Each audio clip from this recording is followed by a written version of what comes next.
حضرت ام سلمہ رضی اللہ تعالیٰ عنہ کہتے ہیں میں نے عرض کی یا رسول اللہ صلی اللہ علیہ وسلم میری بچی بڑی بیمار ہے، تو مجھے کسی نے کہا ہے یہ تھوڑی سی نشے والی چیز ہے، یہ بنا کے تیار کر کے دو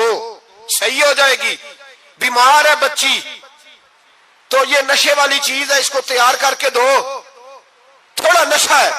اگرچہ بعض میں نے شروع میں کہا بعض لوگ مریض کو، سخت مریض کو ایسی ادویات جو مجبوری بن جائے اس کی گنجائش اور اجازت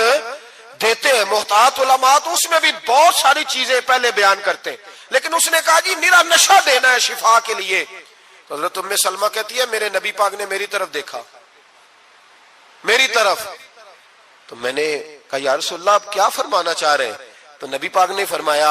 ام سلمہ کبھی ناپاک چیز میں بھی شفا ہوئی ہے، کبھی ناپاک چیز میں بھی، کبھی شراب اور خمر میں بھی شفا ہو سکتی ہے۔